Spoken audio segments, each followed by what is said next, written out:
আপনি হয়তো বারবার প্রিয় মানুষদের হারাচ্ছেন। আপনার মতো করে কিছুই হচ্ছে না। আপনি কাঁদেন, আপনি দোয়া করেন, তবুও কিছুই বদলায় না। অন্তত আপনার চোখে তাই মনে হয়। কিন্তু কখনো কি ভেবেছেন এই দেরিটা হয়তো শাস্তি না? হতে পারে এটা শেষ পরীক্ষা। হয়তো আল্লাহ আপনাকে উপেক্ষা করছেন না, বরং দেখছেন আপনি নিঃশব্দ এই সময়ে কেমন প্রতিক্রিয়া দেখান। সব সময় যে লক্ষণ বড় করে আসে তা নয়। অনেক সময় এগুলো আসে একাকিত্বের মতো, অবহেলিত অনুভবের মতো, কিংবা আপনার চোখের সামনে নিয়ামতগুলো একে একে হারিয়ে যাওয়ার মতো। আর ঠিক যখন আপনি হাল ছেড়ে দিতে যাচ্ছেন, সেই সময়েই আসে বদল। দরজা খুলে যায়। আল্লাহ তখনই আপনার জন্য কিছু পাঠান, যেটা আপনি হয়তো আর পাওয়ার আশা করছিলেন। তবে একটা জিনিস আমরা অনেকেই বুঝতে পারি না, এই রহমতগুলো হঠাৎ করে আসে না। এর আগে কিছু স্পষ্ট লক্ষণ দেখা যায়। আর যদি আপনি এই লক্ষণগুলোর ভেতর দিয়ে যাচ্ছেন, তাহলে বুঝে নিন আপনার জীবনে বড় কিছু আসতে চলেছে। এই ভিডিওতে আমি শেয়ার করব 7টি সূক্ষ্ম কিন্তু খুব শক্তিশালী লক্ষণ, যেগুলো দেখায় আল্লাহ একজন নারীকে তার চাওয়ার থেকেও বড় কিছু দেওয়ার জন্য প্রস্তুত করছেন। তাই দয়া করে স্কিপ করবেন না বা পরে দেখার জন্য রেখে দিবেন না, কারণ পরে হয়তো ভিডিওটা আর ফিরে নাও আসতে পারে। আর যদি এই 7টার মধ্যে অন্তত একটি লক্ষণ আপনার জীবনের সাথে মিলে যায়, তাহলে আপনার বর্তমান কষ্টগুলোকে আপনি একদম নতুন চোখে দেখতে পারবেন, ইনশাআল্লাহ। আমি আশা করি এই ভিডিও থেকে আপনি এমন কিছু পাবেন যেটা একদম ব্যক্তিগত মনে হবে, যেটা হয়তো আগে কখনো শুনেননি। এটা শুধুমাত্র বাহ্যিক মোটিভেশন নয়, এটা সেই নারীর জন্য যিনি একা, ক্লান্ত, দুশ্চিন্তাগ্রস্ত, তবুও আল্লাহর উপর ভরসা রাখছেন। আপনি যদি এখন এই ভিডিওটি দেখছেন, তাহলে সম্ভবত আপনি প্রস্তুত সেই গভীর লক্ষণগুলো দেখার জন্য, যেগুলোর কথা অনেকেই বলে না, কিন্তু যেগুলোর মানে সবচেয়ে গভীর। লক্ষণ নাম্বার 1, আপনি যেটার জন্য একসময় কান্নাকাটি করতেন, আজ সেটা আর আপনাকে টানে না। একটা সময় ছিল যখন এই জিনিসটার জন্য আপনি কাঁদতেন, ঘুম হারিয়ে ফেলতেন, প্রতিটি নামাজের পর আল্লাহর কাছে 2 হাত তুলে দোয়া করতেন যেন এটা আপনার হয়ে যায়। ওই মানুষটা বা ওই জিনিসটা তখন আপনার দুনিয়ার কেন্দ্র মনে হতো, কিন্তু আজ সেটা মাথায় আসে না। আর আশ্চর্যের বিষয় হচ্ছে, আপনি ভেতরে ভেঙে পড়ছেন তাও না, মনে হচ্ছে না এটা হারিয়ে গেল, বরং ভেতরটা কেমন শান্ত, কেমন যেন দূরত্ব তৈরি হয়ে গিয়েছে, যেন মনের অজান্তেই আপনি সেটা ছেড়ে দিয়েছেন। এটা ব্যর্থতা না, এটা ভুলে যাওয়া না, এটা একটা লক্ষণ। অনেক সময় আল্লাহ যেটা সত্যিই আপনার জন্য নির্ধারিত করেছেন, সেটা দেওয়ার আগে আপনি যেটার সাথে ভুলভাবে জড়িয়ে গিয়েছিলেন, সেই জিনিস থেকে আল্লাহ আস্তে আস্তে আপনার মন উঠিয়ে নেন। কারণ ওই জিনিসটা ছিল শুধুই শেখানোর জন্য, থাকার জন্য না। আপনার বুকে যে নিস্তব্ধতা তৈরি হয়েছে, যেখানে একসময় আবেগ আর পাগলামি ছিল, ওইটা ফাঁকা নয়। ওই জায়গায় আল্লাহ আপনার আসল জিনিসটা এনে রাখার জায়গা বানাচ্ছেন। এবং এই বদলটা এতটাই ধীরে ঘটে যে বেশিরভাগ মানুষ বুঝতেই পারে না। তারা ভাবে তারা হয়তো অলস হয়ে গিয়েছে, দোয়াগুলো হয়তো ভুল ছিল, কিন্তু আসলে সত্যিটা হচ্ছে আপনি নিজেই বড় হয়ে গিয়েছেন।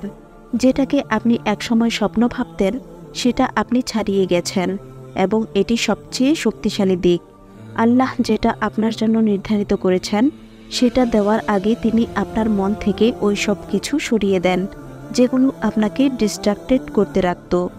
লক্ষণ নাম্বার 2, যখন আপনি হঠাৎ করে কোনো কারণ ছাড়াই অপরাধ বোধ আর আত্ম-অনুশোচনার ঢেউ অনুভব করেন। আপনি হয়তো ফোনে স্ক্রল করছেন, কিছু মজার কন্টেন্ট দেখে হেসে ফেললেন, অথবা বন্ধুদের সঙ্গে আড্ডা দিচ্ছেন। সব কিছুই স্বাভাবিক মনে হচ্ছে, কিন্তু হঠাৎ করেই কিছু একটা ঠিক লাগছে না। মনে হচ্ছে ভেতরে কোথাও একটা শূন্যতা কাজ করছে। এক মুহূর্তেই আপনার মনে পড়ে যায় কোনো পুরনো গুনাহ, যেটা বহু বছর আগে করে ফেলেছিলেন, কিংবা এমন কিছু যেটার জন্য আপনি কখনো আল্লাহর কাছে ক্ষমা চাননি। আপনি সেটাকে ভুলে গিয়েছিলেন, ভেবেছিলেন ওইটা আর মনে পড়বে না, কিন্তু আজ হঠাৎ করেই সেটা আবার ফিরে আসে। কোনো সতর্কতা ছাড়াই নিঃশব্দ এক টান এসে আপনার মনটাকে থমকে দেয়।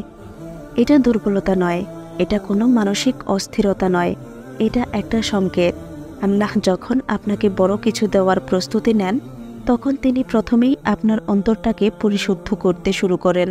আপনার আত্মা তখন এমন কিছু মনে করিয়ে দেয় যেগুলো আপনি ইচ্ছা করে ভুলে গিয়েছিলেন। এটা শাস্তি নয়, বরং যেন আপনি আবার ফিরে আসেন সেই জায়গায় যেখানে আপনি নতুন নিয়ামতের যোগ্য হবেন। রাসূল সাল্লাল্লাহু আলাইহি ওয়াসাল্লাম বলেছেন, আল্লাহ যখন কারো কল্যাণ চান তখন তিনি তাকে দিনের গভীর জ্ঞান দান করেন। তাই যখন সবকিছু বাহ্যিকভাবে ঠিকঠাক চললেও আপনার ভেতরে একটা অদ্ভুত অস্বস্তি অনুভব করছেন, জেনে রাখুন এটা এমনি এমনি না, এটা আল্লাহর পক্ষ থেকে একটা নীরব ডাক। তিনি যেন বলছেন, ফিরে আসো, নিজেকে ঠিক করো, কারণ যা আসতে যাচ্ছে সেটা সাধারণ কিছু নয়। তোমার অন্তরটা আগে পরিষ্কার হতে হবে। এই অনুভূতি অনেকেই পান রাতে ঘুমানোর সময়, কেউ অনুভব করেন ওজুর সময়, কেউ রান্না করতে গিয়ে, আবার কেউ ট্রাফিকে বসে থাকতে থাকতে। সময়টা গুরুত্বপূর্ণ না, বার্তাটা গুরুত্বপূর্ণ। বার্তাটা হচ্ছে আপনি উত্তরণের পথে আছেন, তবে আগে ভেতরের জায়গাটা পরিষ্কার করতে হবে। আর সবচেয়ে বড় ভুল হচ্ছে এই অনুভূতিটাকে অগ্রাহ্য করা, মনে মনে ভাবা, আরে আমি তো বেশি ইমোশনাল হয়ে গিয়েছি। না, এটা আপনার আত্মার ডাক, যা বলছে চলো আল্লাহর কাছে ফিরে যাই, নিজেদের ঠিক করি, কারণ বড় কিছু আসছে আর সেটার জন্য আমাদের প্রস্তুত থাকতে হবে। তাই আপনি যদি ইদানিং এরকম অনুভব করে থাকেন, হঠাৎ হঠাৎ অনুশোচনা, ভেতরের নীরব আত্মসমালোচনার অনুভূতি, তাহলে সেটার থেকে পালাবেন না, বরং একটু থেমে শোনার চেষ্টা করুন। হয়তো এই নীরব অস্বস্তির মধ্যেই লুকিয়ে আছে এক চমৎকার নিয়ামতের আগমনী বার্তা। লক্ষণ নাম্বার 3, যখন হঠাৎ করে মানুষজন দূরে সরে যেতে শুরু করে, ইভেন তারা যাদের আপনি ভেবেছিলেন সারা জীবন পাশে থাকবে। শুরুর দিকে এটা খুব ব্যক্তিগত মনে হয়। দূরত্বটা নীরবতা, যাদের আপনি ভরসা করতেন, ভালোবাসতেন বা ভেবেছিলেন সবকিছুর মধ্যেও তারা পাশে থাকবে, কিন্তু তাদের আচরণ হঠাৎ বদলে যেতে থাকে, একজন দুজন করে সরে যেতে থাকে, কথা বলাটা শুকনো হয়ে যায়, ফোনে আর আগের মতো উত্তর আসে না, পরিকল্পনা বাতিল হয়ে যায়। আর সবচেয়ে কষ্টের বিষয় হলো কেউ কোনো কারণও বলে না। তখন আপনি নিজেকেই দোষ দিতে থাকেন, আমি কি কিছু ভুল বলেছি, আমি কি যথেষ্ট ভালো ছিলাম না, হয়তো আমি কাউকে ধরে রাখার মতো গুরুত্বপূর্ণ না। কিন্তু যদি আসলে এসব কিছুই সত্য না হয়, যদি এই একাকিত্ব, এই হঠাৎ নীরবতা আসলে দুনিয়ার দিক থেকে মুখ ফিরিয়ে নেওয়া না হয়, বরং আল্লাহর পক্ষ থেকে নতুন এক দিক নির্দেশনা হয়। সূরা আল আনফালে আল্লাহ বলেন, জেনে রাখো, আল্লাহ একজন মানুষের এবং তার হৃদয়ের মাঝখানে অবস্থান করেন। মানে কখনো কখনো আল্লাহ ইচ্ছা করেই আপনার আর কারো মাঝে এক অদৃশ্যের দেওয়াল দাঁড় করিয়ে দেন, আপনাকে কষ্ট দেওয়ার জন্য না, বরং আপনাকে এমন কিছু থেকে রক্ষা করার জন্য যা ভবিষ্যতে আপনার হৃদয়কে আঘাত করত, কিংবা সেই জায়গাটা ফাঁকা করে দেন যাতে ভালো কিছু সেখানে আসতে পারে। একবার চিন্তা করুন, যদি সবাই থেকে যেত, যদি সব সম্পর্ক ঠিক চলত, তাহলে কি আপনি আজ আল্লাহর দিকে এইভাবে ফিরে আসতেন? আমরা অনেক সময় বুঝতেই পারি না আমরা কতটা মানুষ নির্ভর হয়ে গিয়েছে। যতক্ষণ না আল্লাহ একে একে সবাইকে সরিয়ে নেন, যেন মনে করিয়ে দেন কে আসলেই সবসময় পাশে থাকেন। এটা স্বীকার করা কঠিন, কিন্তু লক্ষণটা খুব স্পষ্ট। এই নীরবতা আপনাকে শোনায়, এই অশ্রু আপনাকে নামাজে দাঁড় করায়, এই নিঃসঙ্গ রাতগুলো আপনাকে সিজদার জায়গায় এনে দেয়। আর সেখান থেকেই পরিবর্তনের শুরু হয়। এটা পরিত্যাগ নয়, এটা পরিশুদ্ধি। সবসময় রহমতও মানুষের ভিড়ের মাঝে আসে না, কখনো কখনো রহমতও আসে বিচ্ছেদের পর, যখন চারপাশের শব্দ বন্ধ হয়ে যায়, যখন মনোযোগ ফিরিয়ে আনা হয়, যখন চারপাশে কেউ থাকে না, শুধু আপনি আর আপনার রব। তাই আপনি যদি এখন মানুষের সাথে সম্পর্ক হারিয়ে ফেলছেন, তাড়াহুড়া করে জায়গা পূরণ করবেন না, দ্রুত প্রতিস্থাপন করার চেষ্টা করবেন না, চুপ করে বসে থাকুন। আল্লাহকে তার কাজ করতে দিন, কারণ যে চলে যাচ্ছে সে আপনার পরবর্তী অধ্যায়ের অংশ ছিল না। আর সামনে যে অধ্যায় আসছে সেটা আগের সব কিছুর চেয়ে অনেক বেশি সুন্দর। আর যদি এখনও মনে কষ্ট লাগে, তাহলে নিজের মনকে এই হাদিসটা মনে করিয়ে দিন, তুমি যদি আল্লাহর জন্য কোনো কিছু ছেড়ে দাও, আল্লাহ অবশ্যই সেটার চেয়ে ভালো কিছু দিয়ে তা পূরণ করবেন। এটা শেষ নয়, বরং এটা হলো নতুন কিছু আসার পথ পরিষ্কার করা, এক নতুন শুরুর প্রস্তুতি। লক্ষণ নাম্বার 4, পরীক্ষা এখনও আসছে, কিন্তু আপনার প্রতিক্রিয়া একেবারে বদলে গেছে। হ্যাঁ, জীবন এখনও আপনাকে পরীক্ষা করছে, সমস্যাগুলো এখনও পুরোপুরি শেষ হয়নি, দুঃখ, কষ্ট, হতাশা সবই আছে, কিন্তু এবার আপনার ভেতরের অনুভূতিটা একদম আলাদা। আগে যেটা হলে আপনি আতঙ্কে ভেঙে পড়তেন, এখন সেখানে আপনি কিছুক্ষণের জন্য চুপ করে থাকেন। আগে আপনি বলতেন, কেন আমার সাথেই বারবার এমন হয়? এখন আপনি শুধু আস্তে করে বলেন, আলহামদুলিল্লাহ। না, আপনি অনুভূতিহীন হয়ে যাননি, না আপনি হেরে যাননি, আপনি বদলে গেছেন। আর এই পরিবর্তন হঠাৎ আসেনি, এটা আল্লাহর কাছ থেকেই এসেছে। কারণ যখন আল্লাহ আপনাকে কোনো বড় কিছু দেওয়ার প্রস্তুতি নেন, সবার আগে তিনি আপনার মনকে শান্ত করেন। জীবনের ঝড় থেমে যায় না, আপনার প্রতিক্রিয়া বদলে যায়, বেশি ধৈর্য, বেশি নীরবতা আর বেশি ঈমান দিয়ে। আগে আপনি কষ্ট পড়লে মানুষের কাছে বলতেন, কিন্তু এখন আপনি আল্লাহর সঙ্গে কথা বলেন। আগে সামাজিক যোগাযোগ মাধ্যমে নিজের যন্ত্রণার গল্প শেয়ার করতেন, এখন আপনি সিজদায় মাথা রাখেন। এখন মনে হয় এই পরীক্ষাগুলো শাস্তি নয়, বরং প্রস্তুতি। আল্লাহ বলেন, নিশ্চয়ই আল্লাহ ধৈর্যশীলদের সঙ্গে আছেন। আর এই ধৈর্য শুধু চুপ করে থাকার নাম না, এই ধৈর্য মানে হলো আপনার মন কেমনভাবে সেই দেরির সময়টা সামলাচ্ছে। উত্তর দেরি হলেও মুখে হাসি রাখা, কেউ প্রশংসা না করলেও সঠিকটা করে যাওয়া। আপনার এই নতুন প্রতিক্রিয়া, এই শান্ত শক্তি যেটা আগে কখনো টের পাননি, এটাই আসলে আল্লাহর সংকেত। কারণ আল্লাহ আপনার পরিস্থিতি বদলানোর আগে আপনাকেই বদলে দেন। তাই আপনি যদি সম্প্রতি দেখেন আপনি অভিযোগ করার আগে একটু থেমে যাচ্ছেন, ভিড়ের মাঝে চোখের পানি আটকে রাখছেন, কিন্তু সিজদায় গিয়ে সব খুলে বলছেন, তাহলে জেনে রাখুন আপনার ভেতরে নতুন কিছু গড়ে উঠছে। আর এটা হলো সেই রহমত আসার পূর্ব প্রস্তুতি। লক্ষণ নাম্বার 5, যখন আপনার দোয়াগুলো বদলাতে শুরু করে, আরও নির্দিষ্ট, আরও সৎ এবং আরও আবেগপূর্ণ হয়ে ওঠে। আপনি বারবার নিজেকে জিজ্ঞাসা করেন, আমার দোয়া এখনও কবুল হচ্ছে না কেন? আপনি তাহাজ্জুদে কেঁদেছেন, সিজদায় মাথা রেখে দোয়া করেছেন, বৃষ্টির সময় রোজা রেখে প্রতিটি নামাজের পর দোয়া করেছেন, তবুও চারপাশে শুধু নীরবতা। তখন মনে হয়, আমি কি ভুল কিছু বলেছি? আমি কি যথেষ্ট ভালো না? আল্লাহ কি আমার ওপর রাগান্বিত? এই নীরব প্রশ্নগুলো অনেকের মনেই ঘোরে, কিন্তু কেউ মুখে বলে না। কিন্তু আসল সত্য হলো, যখন আপনার দোয়াগুলো বদলাতে শুরু করে, তখন সেগুলো আরও খোলামেলা, আরও নির্দিষ্ট, আরও গভীর হয়ে যায়। তখন বুঝতে হবে ভেতরে কিছু একটা বদলাচ্ছে। শুরুর দোয়াগুলো সাধারণত এমন হয়, হে আল্লাহ, আমাকে ভালো কিছু দিন।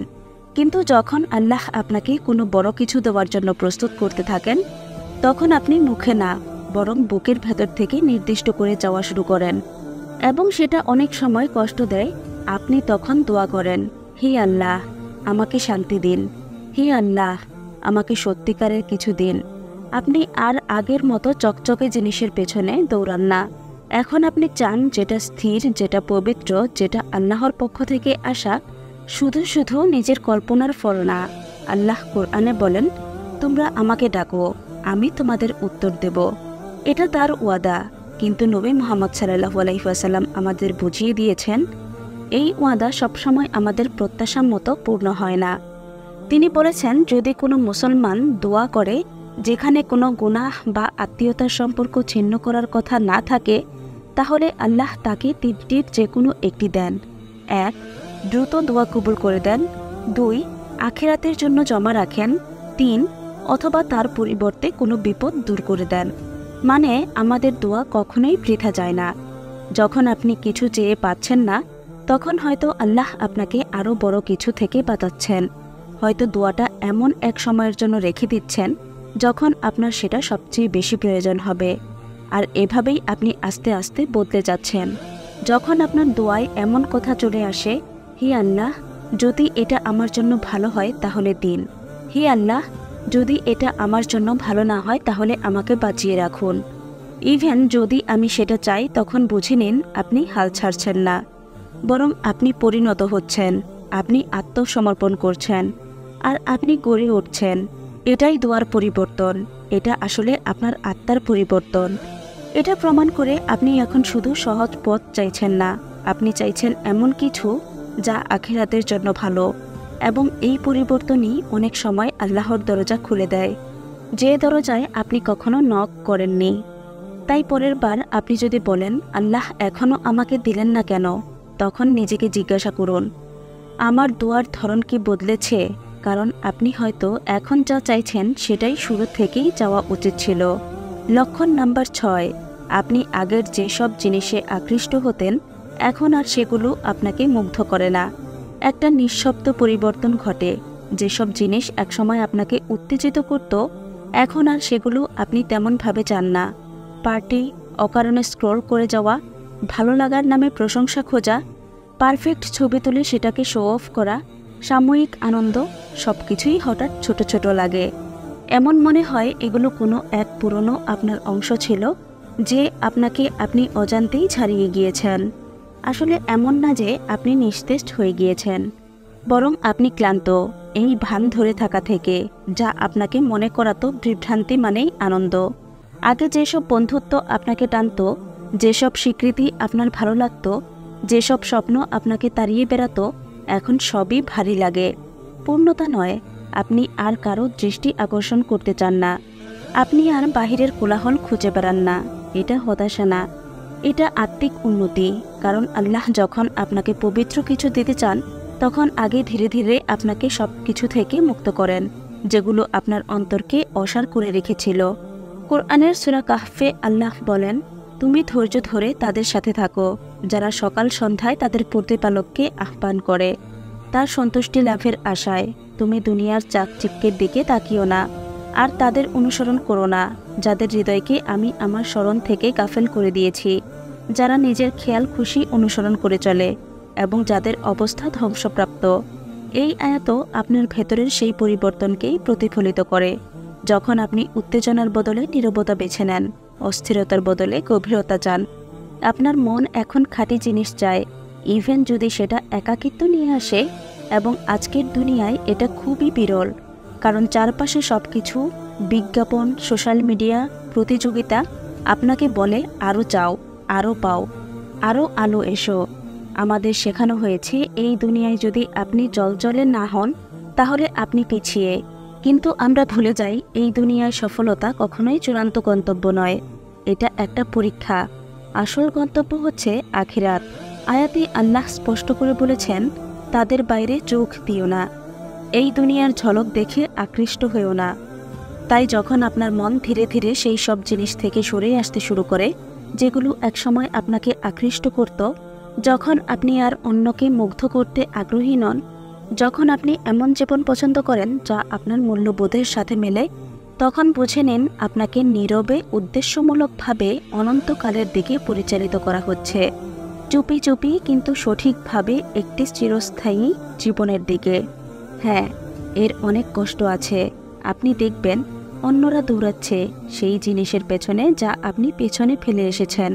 তখন আপনার মনে হতে পারে, আমি কি আরও বেশি কিছু চাওয়ায় ভুল করেছিলাম? কিন্তু সেই ব্যথাটাই একটা ইশারা। আল্লাহ যখন আপনাকে অর্থপূর্ণ কিছু দিতে চান, তিনি আগে আপনাকে শেখান অস্থায়ী জিনিসে সন্তুষ্ট হওয়া ছেড়ে দিতে। তাই যদি আপনি দেখেন আপনার আগের আগ্রহগুলো এখন ধীরে ধীরে মুছে যাচ্ছে, আগের মতো আর কিছুতেই আপনাকে টানে না, তাহলে মনে রাখবেন আপনি ভেঙে পড়ছেন না, আপনি শুধু সেই পুরনো আপনাকে ছাড়িয়ে যাচ্ছেন, যিনি পরবর্তী বরকত বহন করার উপযুক্ত ছিলেন না। লক্ষণ নাম্বার 7, যখন আপনি ফলাফলের প্রতি আসক্ত নন কিন্তু আপনার চেষ্টা একই রকম থাকে। এটা সবচেয়ে শান্ত একটি লক্ষণ, তবে সবচেয়ে শক্তিশালীগুলোর একটি। আপনি এখনও দোয়া করছেন, আপনি আপনার দায়িত্ব পালন করছেন, নামাজ পড়ছেন, চেষ্টা করছেন, আশা করছেন, কিন্তু এবার আপনি ফলাফলে আটকে নেই। আপনি চুপচাপ পুরোপুরি ফলাফলটা আল্লাহর হাতে ছেড়ে দিয়েছেন।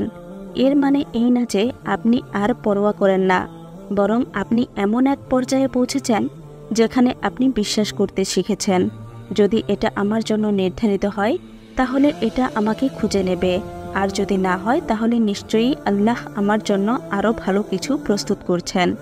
এখন আপনি বারবার ফোন চেক করেন না, সেই কাঙ্ক্ষিত ফোন কলের অপেক্ষায় থাকেন না, পুরনো কথোপকথন বারবার মাথায় ঘোরান না, আমি কি ভুল বলেছি, এইসব নিয়ে আর মাথা ঘামান না।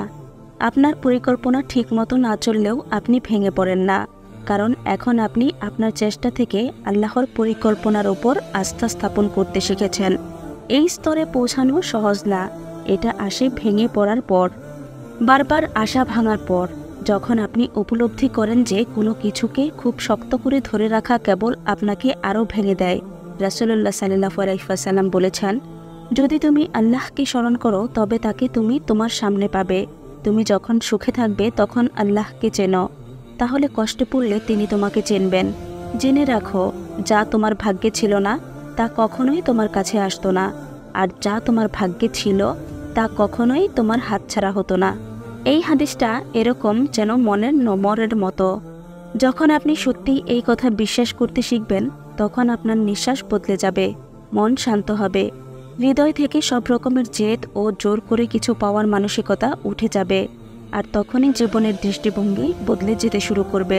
কারণ আসক্তি ছেড়ে দেওয়া মানে উদাসীনতা নয়, এটা মানে শান্তি, এটা মানে আপনার মন আর ফলাফলের দাস নয়। আপনি কাজ করেন, দোয়া করেন, পুরো চেষ্টা করেন, কিন্তু আপনার সুখ শুধু একটা নির্দিষ্ট ফলাফলের উপর নির্ভর করে না। এটাই প্রমাণ করে আপনি পরীক্ষায় উত্তীর্ণ হয়েছেন, আপনি পরিপক্ক হয়েছেন, এবং এখন আপনি এমন এক জায়গায় পা রাখছেন যেখানে আল্লাহর পরিকল্পনা বাস্তব হতে শুরু করে, শুধু আপনার দুনিয়ার জন্য নয়, আপনার আখিরাতের জন্য। তাহলে আল্লাহ যখন কোনো নারীর জীবনে বড় কিছু দিতে চান তখন সেটা আসলে কেমন হয়? সবসময় কিন্তু সেটা উৎসব দিয়ে শুরু হয় না, অনেক সময় তো কোনো আরাম বা সুখ দিয়েও না, বরং সেটা শুরু হয় নিঃশব্দে, একাকিত্বে, হৃদয় ভাঙা মুহূর্তে। সেই সময়টায় যখন মনে হয় সব কিছু একে একে ভেঙে পড়েছে, কিন্তু ঠিক তখনই ভেতরে ভেতরে আল্লাহ বড় কিছু গঠন করছেন, আপনি বুঝতেও পারছেন না। হয়তো আপনি এমন সময়ের মধ্যেই আছেন, না হয় জীবনে এমন একবার হলেও হয়েছে। মানুষ বদলে গেছে কেন? দোয়াগুলো কেন যেন দেরিতে কবুল হচ্ছে? মন একটা সময় ভারী লাগে, পরক্ষণেই আবার আশায় ভরে ওঠে। এই যে কিছুক্ষণ আগে বলা সেই সব লক্ষণ, বিচ্ছিন্নতা, অপরাধবোধ, নিঃসঙ্গতা, পরীক্ষাগুলো, আত্মসমর্পণ, এগুলো এমনিই ঘটে না, সব কিছুই একে অপরের সঙ্গে জড়িত। এগুলো এক একটা আধ্যাত্মিক ছাপ, যা ধীরে ধীরে আপনার হৃদয়কে প্রস্তুত করে দিচ্ছে একটা এমন কিছুর জন্য যেটা আপনি এখনও কল্পনাও করতে পারেন না। সূরা মুমতাহিনের একটি আয়াতে আল্লাহ বলেন, হয়তো এমন কিছুতে তোমাদের অপছন্দ, কিন্তু আল্লাহ তাতে অফুরন্ত কল্যাণ রেখেছেন। তাই ভাই ও বোন, আল্লাহ আপনার জীবনে যেটা করছেন সেটা নিয়ে তাড়াহুড়া করবেন না, এই থেমে যাওয়াটাকে নিয়ে প্রশ্ন তুলবেন না, কারো সঙ্গে নিজের সময়টাকে তুলনা করবেন না। কারণ যদি আপনি এই লক্ষণগুলোর কোনো একটা বুঝে থাকেন তাহলে হয়তো আপনাকে দেরি করানো হচ্ছে না, বরং আপনাকে সঠিক জায়গায় স্থাপন করা হচ্ছে। আর যখন সেই নিয়ামত আসবে তখন সেটা শুধু আপনার দোয়াকে পূর্ণ করবে না, বরং এতটাই সুখ দেবে যে আপনি ভুলে যাবেন এই পর্যন্ত আসতে গিয়ে কত কষ্ট সহ্য করেছেন। নিচে এই ছোট্ট দোয়াটি কমেন্টে লিখে ফেলুন, হে আল্লাহ, আমাকে সেই নিয়ামতের জন্য প্রস্তুত করে দিন যেটা আপনি পাঠাতে চাচ্ছেন, এবং এটাকে এমন করে পাঠান যাতে আমি আপনার আরও কাছাকাছি চলে আসি। আর যদি এই ভিডিওটা আপনার হৃদয়ে লাগে তাহলে একটা লাইক দিন, সাবস্ক্রাইব করুন, আর শেয়ার করে দিন এমন কারো সঙ্গে যে হয়তো নীরবে এই কথাগুলোরই অপেক্ষা করছিল। আল্লাহ যেন আপনাকে বরকত দেন, উচ্চ মর্যাদায় পৌঁছে দেন, এবং ঠিক সময়ে ঠিক উপায়ে আপনার হৃদয়ের অপেক্ষার জিনিসটা আপনাকে দান করেন। আমিন।